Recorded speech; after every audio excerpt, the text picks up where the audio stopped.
Graça e paz, meus queridos. Estamos aqui para mais uma lição da nossa Escola Bíblica no Lar. Hoje estaremos abordando nossa lição de número 14, cujo tema é o desafio das grandes cidades. Separe sua Bíblia, a sua lição e vamos juntos aprender mais sobre a Palavra de Deus. Dando continuidade à nossa série de estudos, nós já estudamos sobre a primeira viagem missionária com Paulo e Barnabé. Hoje, ao concluirmos então sobre a segunda viagem missionária e início da terceira viagem missionária, nós daremos continuidade então ao entendimento sobre a importante estratégia de expansão do reino, alcançando grandes cidades. O texto base se encontra-se então nos capítulos 18, 19 e 20 do livro de Atos. O texto devocional está em Romanos capítulo 15, versículos 14 a 21. E o versículo-chave é o que está no livro de Atos, no capítulo 20, versículo 24, que diz: Porém, em nada considero a vida preciosa para mim mesmo, contanto que complete a minha carreira e o ministério que eu recebi do Senhor Jesus para testemunhar o Evangelho da graça de Deus. Palavras do apóstolo Paulo. E quais são os objetivos da lição de hoje? O principal é identificar princípios e estratégias bíblicas para saber alcançar pessoas de grandes centros urbanos. Desejar alcançar as pessoas apesar da correria das cidades. Empenhar-se em enfrentar os desafios de praticar o evangelismo nas grandes cidades. São objetivos então muito relacionados com a nossa prática diária no contexto em que vivemos, localizado em uma grande cidade. Algumas considerações iniciais são importantes para estarmos refletindo. Isso leva em consideração o fato de que a igreja hoje se encontra alicerçada num centro urbano. A nossa igreja em particular ela está alicerçada dentro de um bairro populoso, de um grande centro urbano. E não só a nossa igreja, mas pensando nas igrejas como um todo, no cenário atual, a maior parte das igrejas estão alicerçadas em grandes centros urbanos. E quais são as dificuldades enfrentadas pelas igrejas, o contexto em que ela ocupa? Se nós pensarmos de uma forma mais ampla, veremos que as igrejas enfrentam muitas dificuldades com relação à expansão do Evangelho, não só por causa de dificuldades relacionadas a recursos, como também a própria prática do Evangelho. Vivemos em um cenário onde tem-se muitas igrejas com diversas vertentes e surge no meio cristão, muitas das vezes, aquele espírito partidarista, o denominacionalismo, as divergências teológicas e muitas coisas que apenas dificultam ainda mais o cenário da expansão do reino de Deus. Quando a gente pensa também na sociedade onde a igreja está inserida, nós vemos que a sociedade como um todo ela envolve uma gama de características, a expansão da tecnologia, a ciência e tantos outros fatores que influenciam e dificultam a aceitação do Evangelho nos grandes centros urbanos. E aí vem essa reflexão: como alcançar os grandes centros urbanos? O que é que nós, como cristãos, podemos fazer? Olhando especificamente para o exemplo que nós temos aqui no livro de Atos. É essa reflexão que nós devemos ter na aula de hoje. Para a gente ter noção, a expansão do Evangelho ela se dá, então, com a partida dos apóstolos, especificamente o apóstolo Paulo, nessa lição, como ele passa por aquelas regiões pregando o Evangelho. Paulo chega então até uma grande cidade, ou um grande centro urbano daquela época, que era a cidade de Corinto. A cidade de Corinto, que é bastante famosa na cultura, é que ela estava localizada em um ponto estratégico ali entre as regiões do mar Egeu e o mar Jônico. Isso possibilitava a cidade de Corinto ter um intercâmbio com diversas outras partes de cidades, um porto que ela possuía já naquela época, um porto de grande estrutura. Então a boa parte das rotas marítimas passavam pela cidade de Corinto, então é uma cidade bastante próspera, uma cidade que possuía grande riqueza, e eles gabavam-se por isso, né? A cidade de Corinto, então, ele tinha essa perspectiva de ser um povo que se gabava pela sua grande riqueza cultural, política também, e além disso eles tinham um aspecto que era o aspecto da imoralidade. Então eles tinham essa característica de diversas práticas imorais com requisito, com questão à sexualidade, eram praticadas dentro da cultura coríntia. Tanto é que surgiu até a expressão viver a moda de Corinto, que significava quando alguém em alguma determinada região decidia então se entregar aos prazeres, viver uma vida em busca de prazer e esbanjando riqueza. Essa expressão então vem de Corinto, relacionada ao seu modo de vida. Algumas coisas que chamam a atenção então nesse contexto é que a cidade de Corinto ela apresentava alguns fatores favoráveis para a proclamação do Evangelho. E quais eram esses fatores que possibilitavam a expansão do Evangelho? Primeiro, a questão da abertura às mudanças. A cidade de Corinto era um centro também cultural e aquele povo estava sempre aberto a mudanças, a discutir novos conceitos. Era um povo que gostava muito de filosofia, de pensar. Então, essa abertura era favorável à proclamação do Evangelho.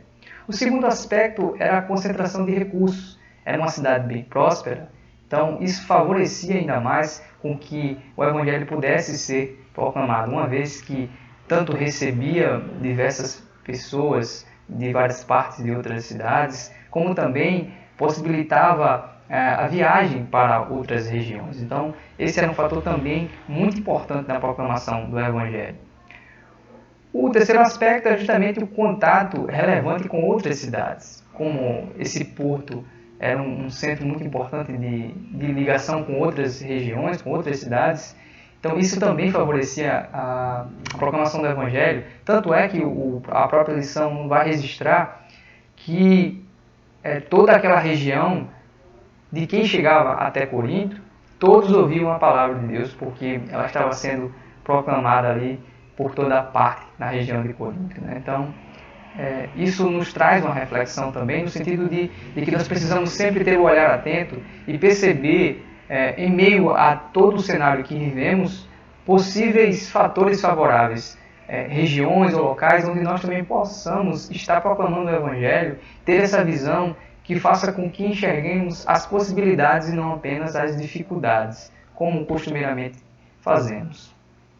Então, Paulo, quando chega a Corinto, ele passa a se reunir justamente com Áquila e Priscila, judeus também, ali provavelmente advindos da perseguição, e ele passa a estar com esses irmãos, e é interessante porque ali começa a se formar o que a gente pode dizer de uma comissão evangelística, porque tanto para Paulo foi benéfica essa união particular com esse casal, como também para o casal foi importante esse processo de aprendizado junto com o apóstolo.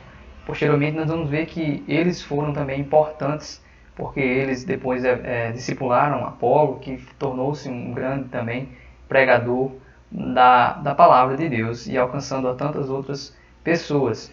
Então Paulo começou a se reunir particularmente na casa desse casal, né? Ele, claro que conforme a estratégia dele, ele sempre se direcionava às sinagogas, tentava alcançar os judeus, provando pelas escrituras que Cristo era o Senhor, e depois disso se direcionava aos gentios. E foi particularmente especial isso que aconteceu na igreja de Corinto, na formação da igreja de Corinto, né? Então ele partiu do particular para o público, né? Justamente essa união com o casal Áquila e Priscila foi fundamental para que essa mensagem pudesse ser proclamada.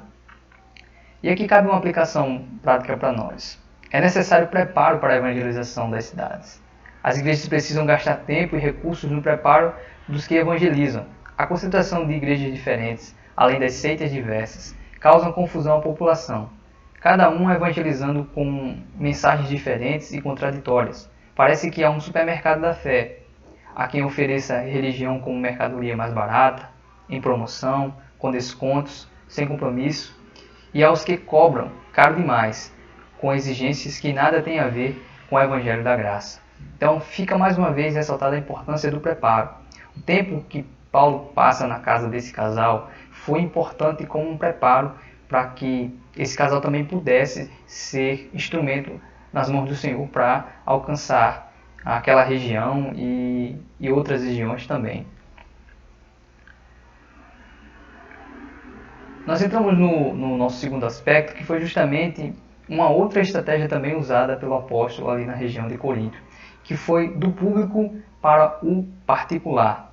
Ele se direcionava às sinagogas, então pregava naquela assembleia pública, mas em Corinto ele passou a se reunir em uma casa especial. Ali na casa de Tício Justo, onde ele passou a se reunir, e foi justamente nessa casa, na casa de Tício Justo, onde Crispo, o principal da sinagoga, e a sua casa foram convertidos, e muitos outros também creram.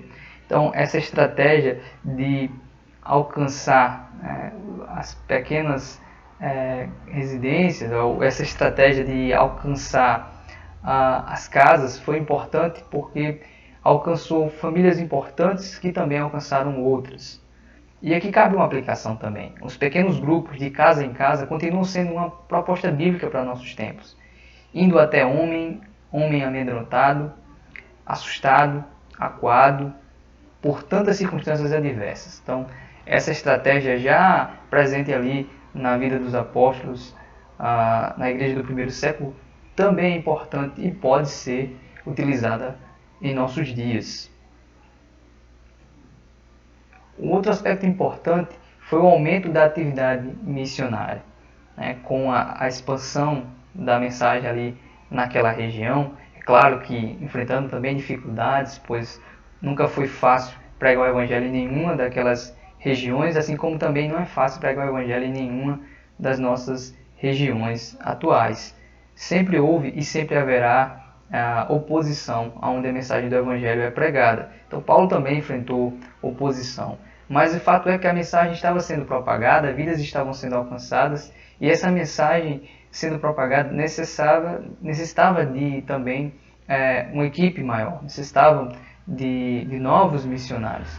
E foi justamente o que aconteceu naquele momento. Paulo enfrentava também dificuldades, mas também era fortalecido tanto pelos irmãos, como também pelo próprio Senhor, que não o deixava desanimar. Isso é bem evidente quando nós vemos lá no capítulo 18, nos versos 9 a 11, onde Paulo recebe então uma palavra do Senhor de encorajamento.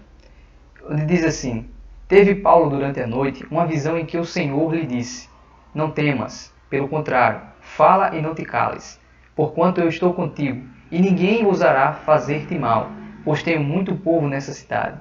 E ali permaneceu 1 ano e 6 meses, ensinando entre eles a palavra de Deus. Veja como é maravilhosa essa mensagem. Paulo, que estava enfrentando oposição, certamente estava desanimando, como em diversas outras circunstâncias. Então, o próprio Senhor dá uma palavra de ânimo, de encorajamento. E o que chama a atenção é o fato dele dizer que havia muitas pessoas naquela cidade que precisavam ser alcançadas. Essa palavra foi tão encorajadora que Paulo então permanece ali 1 ano e meio naquela cidade pregando o Evangelho. Nós entramos então no nosso segundo tópico. Paulo, então, após ficar aquele tempo ali na região de Corinto, ele parte para outras regiões, ele chega até outra cidade muito importante naquele tempo, que era a cidade de Éfeso. Éfeso também era uma capital muito importante, que detinha riquezas, importante também pela questão do comércio. E o que chama a atenção é o fato de que naquela região específica havia uma cultura de culto a uma deusa em específico ali, que era a deusa Diana, ou Ártemis, também conhecida naquele contexto, naquela época. E isso foi muito impactante e um grande fator de oposição para a proclamação do Evangelho naquela cidade. Então, algumas coisas chamam a atenção, algumas características que nós vemos então na mensagem de Paulo ao chegar na cidade de Éfeso. A primeira delas é a flexibilidade e perseverança. A sinagoga e a escola. Duas estruturas que são colocadas aqui como destaque. Por quê? Paulo, como sempre, dirigia-se às sinagogas, pregava o evangelho nas sinagogas, tentava convencer os judeus de que Cristo era o Senhor por meio das Escrituras. Quando isso não acontecia, ele se direcionava aos gentios.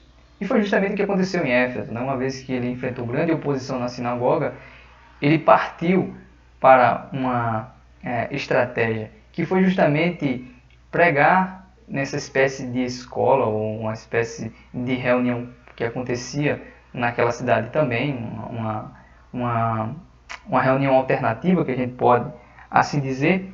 E o que chama a atenção é justamente esse fato de que aquele lugar onde era destinado então a busca pelo conhecimento, a sala de preleções, virou de fato um centro de evangelismo para Paulo. Uma vez que as sinagogas haviam sido rejeitadas para ele, ele partiu então para essa alternativa. Houve essa flexibilidade por parte do apóstolo, que enxergou então nessa escola a oportunidade de também pregar o evangelho ali e alcançar as vidas. E foi justamente nessa escola, na escola de Tirano, esse personagem registrado aqui nas Escrituras, que se tornou então um centro de evangelismo ali naquela cidade de Éfeso. Isso cabe uma aplicação para nós em nosso tempo. A falta de um espaço ou de recursos não pode paralisar a nossa cooperação na obra do Senhor. Nós não devemos jamais, pela ausência de algum recurso ou um espaço, nos omitirmos em relação à mensagem, à proclamação do Evangelho.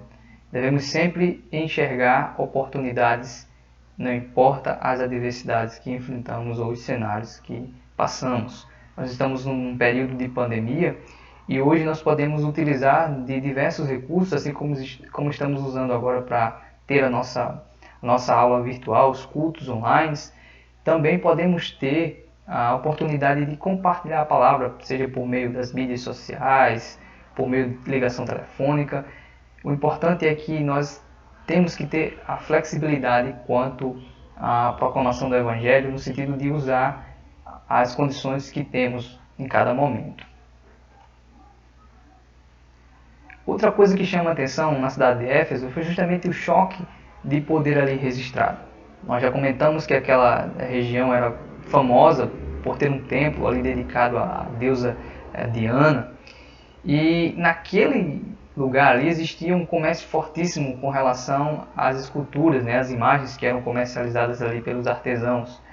E o que houve foi que, uma vez que Paulo começou a anunciar o Deus verdadeiro, muitos daqueles cidadãos se converteram e já não mais adoravam a deusa Diana, não havia mais a prática então daquela idolatria naquela região, começou a declinar o comércio. Então, o que aconteceu? Aqueles artesãos se reuniram, eles inflamaram todos aquele grupo específico que se ajuntou na praça, se reuniu com tantos outros, e eles mesmo questionaram o fato de que talvez aquela mensagem que havia chegado por meio de Paulo fosse o fim da profissão deles. Eles começaram a ver que o seu comércio estava ameaçado por causa do Evangelho. E foi justamente o que aconteceu naquela cidade, Um verdadeiro tumulto foi ali arquitetado por parte dos artesãos que, irritados pela proclamação do Evangelho, está dificultando, está atrapalhando o comércio deles, levantaram, inflamaram um verdadeiro tumulto na cidade, tentaram encontrar o apóstolo Paulo, mas não encontraram, pegaram outros cristãos ali e tentaram incitar o povo a pôr fim à vida daquelas pessoas, porque eles estavam atrapalhando o comércio local com relação às esculturas ou às imagens e ao culto à deusa Diana no templo. Mas o que nós vemos foi que o agir de Deus impossibilitou que essa intenção maléfica de dar fim ou pôr fim à proclamação do Evangelho na cidade de Éfeso, porque Deus levantou naquela ocasião o escrivão da cidade, que pôs fim à baderna, aquele tumulto, aquele alvoroço que estava ali no centro da cidade, porque ele deixou bem claro, né, de que todos sabiam daquela profissão, todos sabiam do que eles praticavam e que, portanto, eles deveriam apresentar isso na justiça, não ali tentar resolver com as próprias mãos, e que, portanto, se eles não fizessem assim, seriam acusados de estarem levantando um tumulto na cidade. Isso foi particular porque então pôs fim àquela confusão e os apóstolos puderam continuar pregando a mensagem do Evangelho. E aqui tem uma aplicação importante. As cidades, com suas complexidades sociais, culturais, econômicas e espirituais, constituem-se campo propício para a atuação da igreja ou do inferno, dos cristãos ou dos feiticeiros, dos homens de bem ou dos assassinos. A cidade em que vivemos é nosso campo de batalha. Identificar o contexto espiritual, as ideologias, o misticismo e muita ousadia divina são imprescindíveis nessa luta. Então nós precisamos estar atenados, nós não estamos alheios ao contexto da nossa sociedade e precisamos, de fato, com muita ousadia de Deus, anunciar essa mensagem. O terceiro tópico, então, com relação a essa mensagem ali na cidade de Éfeso, foi justamente a transformação que ocorreu na vida daquelas pessoas. Uma cidade entregue ao misticismo e as pessoas foram sendo alcançadas. E o fato interessante, que é registrado então no capítulo de número 19, deixa claro que aquelas pessoas tiveram suas vidas transformadas. Lá no capítulo 19, verso 19, está registrado que grande número dos que tinham praticado ocultismo reuniram seus livros e os queimaram publicamente. Calculando o valor total, este chegou a 50.000 dracmas.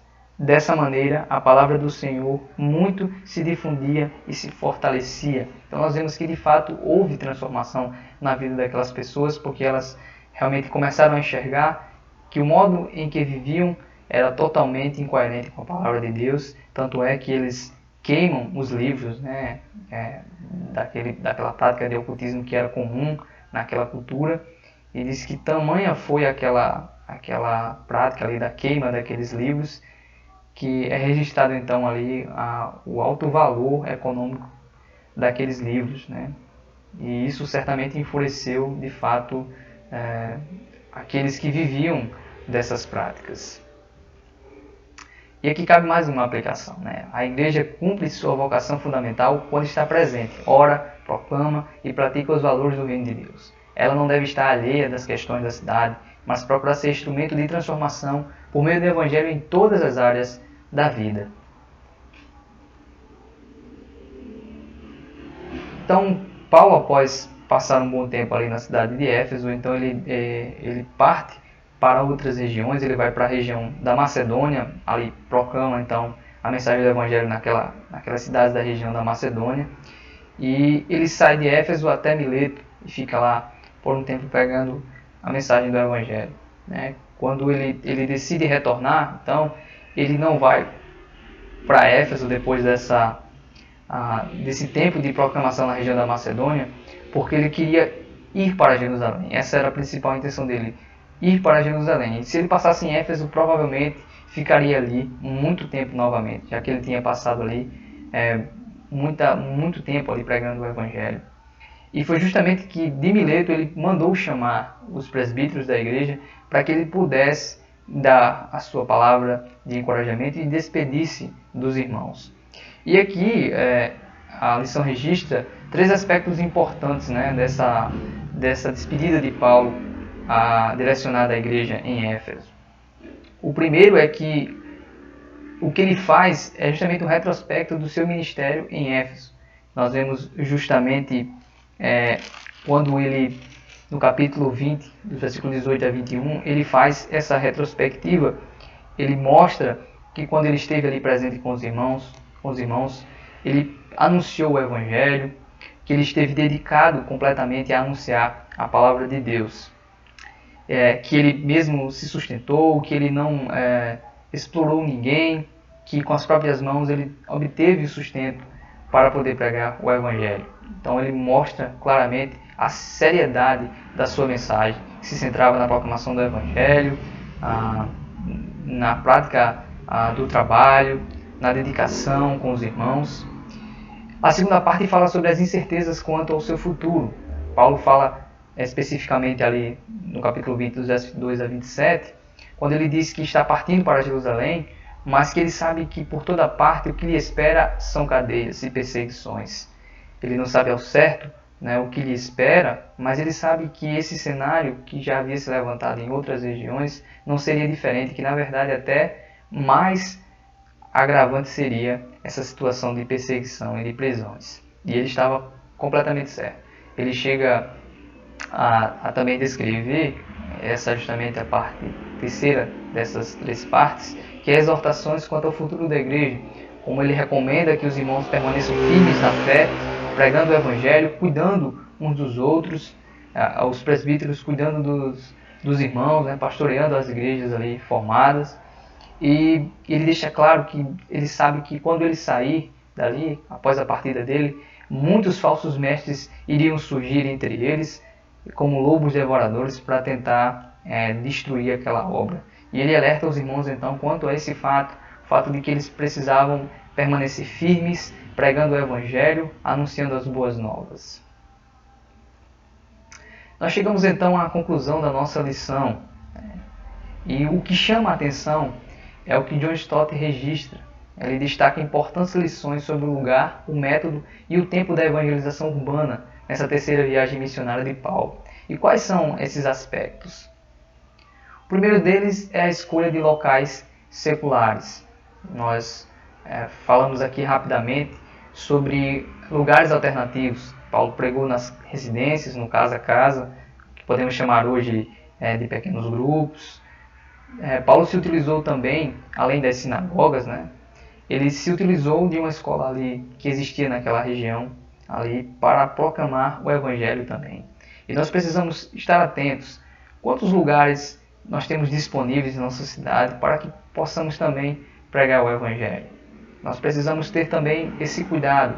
Não se prega só o Evangelho dentro da igreja. É necessário que a igreja abra as portas e saia para além do templo, para proclamar o Evangelho, indo até as feiras, indo até os presídios, visitando os hospitais e proclamar essa mensagem para além do templo. O segundo aspecto importante aqui foi a apresentação racional e inteligente do Evangelho. Ora, Paulo se apresentava em meio aos intelectuais da época. Nós vimos isso durante a segunda viagem, especificamente ali em Atenas, como ele enfrentou aquele grupo de filósofos que existia naquela cidade. Ele enfrentou, né, e poderosamente expôs a palavra de Deus com argumentos, né, provando nas Escrituras. Então Paulo havia se preparado bem, ele conhecia bem as Escrituras e sabia bem do Evangelho. Ele apresentava isso dentro de uma lógica. Então ele procurava trazer com clareza, com exposição, com argumentos, de forma inteligente esse Evangelho. Que é claro, não só pela exposição, mas muito mais pelo poder do Evangelho. Ao anunciar o Evangelho com clareza, com exposição, com lógica, com argumentação, ele entendia que o poder estava não na sua capacidade de argumentação, mas sim no Evangelho, o poder do Espírito Santo para alcançar as vidas e transformá-las. E o terceiro aspecto é justamente a permanência longa nas cidades. Nós vimos aí que Paulo, especialmente nessa terceira viagem aqui, essas 2 cidades em especial que foram registradas, né, a cidade de Corinto e de Éfeso, o que os estudiosos concluem é que ele teria passado em torno ali de 2 anos na cidade de Corinto e mais 3 na cidade de Éfeso, um total de 5 anos só naquelas 2 cidades ali, fora o tempo que ele passou em outras regiões, na região da Macedônia e em outras cidades. Então nós vemos que Paulo não se preocupava com o tempo, mas sim em pregar o Evangelho.